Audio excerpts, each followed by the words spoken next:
Eu não sei exatamente quando comecei a sentir que algo estava errado na nossa sala de estar. Por meses eu tentei ignorar a sensação. Dizia a mim mesmo que era só cansaço, estresse, ou talvez consequência de tudo o que aconteceu naquele ano. Mas depois do que aconteceu com minha esposa e com a mãe dela, eu comecei a pensar que talvez não fosse só coisa da minha cabeça. Para explicar melhor, preciso voltar um pouco. Na casa morávamos eu, minha esposa e o pai dela. A casa é grande, então o espaço nunca foi realmente um problema. Claro, existiam algumas pequenas discussões sobre limpeza ou coisas do tipo, mas nada que pudesse ser chamado de conflito sério. O verdadeiro problema era o pai dela. Eu não gosto de falar mal de alguém que já morreu, mas seria mentira fingir que ele era uma boa pessoa. Ele era extremamente materialista, ganancioso e tinha um histórico enorme de traições.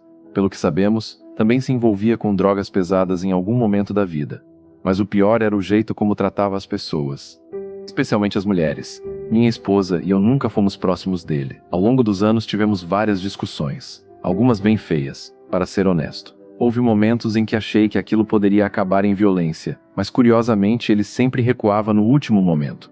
Depois disso, ele passava dias se fazendo de vítima. Tudo mudou quando ele recebeu o diagnóstico: glioblastoma multiforme, um tumor cerebral extremamente agressivo. No início parecia que não seria tão rápido. Durante quase um ano ele continuou relativamente normal. Ainda andava pela casa, ainda reclamava de tudo, ainda fazia comentários desagradáveis como sempre fez. Mas nos últimos 3 meses, tudo desmoronou. Começou com dor na perna direita. Ele reclamava o tempo todo. 2 semanas depois já não conseguia mais andar direito. Logo estava preso a uma cadeira de rodas. Foi assustador ver a velocidade com que aquilo aconteceu. Minha esposa e eu acabamos nos tornando cuidadores dele em tempo integral. Transformamos nossa sala de estar praticamente em um pequeno hospital improvisado. Cama hospitalar, medicamentos, equipamentos. Foi ali que ele passou seus últimos meses. E foram meses horríveis. Mesmo doente, ele continuava agressivo, exigente, cruel às vezes. Gritava conosco, nos insultava, reclamava de tudo. Mas com o tempo a doença começou a apagar aquilo tudo. Em cerca de 2 meses ele passou de um homem relativamente normal para alguém completamente dependente, quase cego, usando fraldas. Confuso, preso a uma cadeira de rodas. Eventualmente ele parou de gritar, parou de discutir, parou até de reclamar. Ele só ficava sentado olhando para a parede da sala por horas, sem dizer nada. Aquilo era talvez a parte mais perturbadora. Nós conseguimos levá-lo de volta ao país dele, o México, pouco antes do fim. Ele morreu lá, com alguns parentes. Mas a maior parte do sofrimento dele aconteceu dentro da nossa sala de estar. Depois que ele foi embora, decidimos limpar tudo imediatamente. Na mesma noite eu mandei remover a cama hospitalar, os móveis e praticamente qualquer coisa que tivesse sido usada durante o cuidado dele. Jogamos fora o que não prestava. Mandamos limpar profissionalmente o carpete. Acendi incenso pela casa inteira. Eu literalmente caminhei pelos cômodos rezando para que qualquer doença, qualquer sofrimento, qualquer coisa ruim fosse embora dali. Nos dias seguintes começamos a esvaziar o quarto dele também. Doamos todas as roupas. Vendi algumas ferramentas para ajudar a pagar pequenas reformas na casa. O resto colocamos em um galpão no quintal.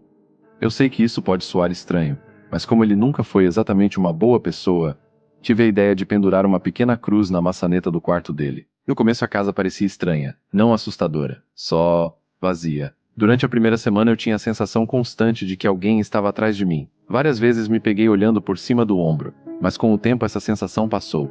Meses se passaram, e então começaram as coisas na sala. Minha esposa gosta de jogar videogame à noite. Nossos horários de trabalho são completamente diferentes. Eu acordo por volta das 4 da manhã para trabalhar, enquanto ela trabalha em um hospital com horários alternados. Por causa disso, às vezes eu acabava dormindo na sala de estar. Foi quando aconteceu pela primeira vez. Eu estava deitado no sofá tentando dormir quando senti algo estranho. Meu corpo simplesmente parou de responder. Eu não conseguia me mover. No começo pensei imediatamente em paralisia do sono. Eu sei o que é isso, já li bastante sobre o assunto, mas aquilo parecia diferente, parecia forçado, como se algo estivesse empurrando meu corpo para aquele estado. Eu ainda estava consciente, não estava totalmente dormindo. Mesmo assim não conseguia mover um único músculo. Quando fechei os olhos comecei a ver imagens rápidas piscando, como flashes, e em um momento eu senti dificuldade para respirar. Aquilo durou talvez alguns segundos, talvez 1 minuto, eu não sei. Mas assim que consegui me levantar, fui imediatamente para o nosso quarto, e dormi como um bebê, sem problema nenhum. Achei que fosse algo isolado, mas aconteceu de novo, e de novo, sempre na sala. Nunca no quarto. Eu não contei isso para minha esposa no começo porque achei que pareceria ridículo. Até que um dia ela tentou tirar uma soneca na sala por volta das 7h30 da noite. Pouco depois ela entrou no quarto completamente assustada. Ela também teve paralisia do sono. Disse que veio muito rápido, que parecia que algo tinha puxado ela para aquilo. E que ela tentou se mover, mas não conseguia de jeito nenhum. Eu já sei o que muita gente pensa nesse ponto da história. Trauma, estresse. Talvez algum tipo de PTSD depois de ver alguém morrer lentamente dentro da própria casa. Eu pensei exatamente a mesma coisa, até que a mãe dela veio nos visitar. Ela se divorciou do pai da minha esposa há muitos anos. O relacionamento deles foi horrível. Pelo que sabemos, ele chegou a ser violento com ela e até a assediá-la sexualmente. Eles se odiavam. Ela nunca esteve aqui durante a doença dele. Nunca viu ele doente. Nunca ajudou a cuidar dele. Mas quando veio nos visitar, ela acabou dormindo na sala de estar. Na manhã seguinte ela estava pálida. Ela disse que acordou durante a noite sem conseguir se mover. Disse que sentia como se alguém estivesse sentado no peito dela. Ela se recusou a dormir naquela sala novamente. Foi nesse momento que comecei a realmente me perguntar se algo estava errado. Porque se fosse apenas trauma, como aquilo poderia afetar alguém que nem sequer estava presente durante tudo o que aconteceu? Foi por isso que resolvi perguntar na internet. Alguém sugeriu algo inesperado. Monóxido de carbono. Então hoje à noite fomos até o Home Depot aqui perto e compramos um detector por cerca de $30. Instalamos no corredor entre a sala de estar, a cozinha e os quartos. Pelo que li online, se houver uma grande concentração de monóxido de carbono, o detector pode acusar em menos de 1 hora. Se for um vazamento pequeno, pode levar até 4 horas. Minha esposa está trabalhando no turno da madrugada hoje. Então agora sou só eu aqui.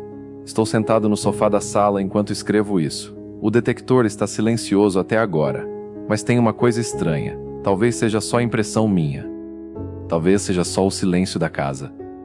Mas desde que comecei a escrever, eu tenho a sensação de que alguém está sentado naquela cadeira, exatamente no lugar onde ele costumava ficar, observando.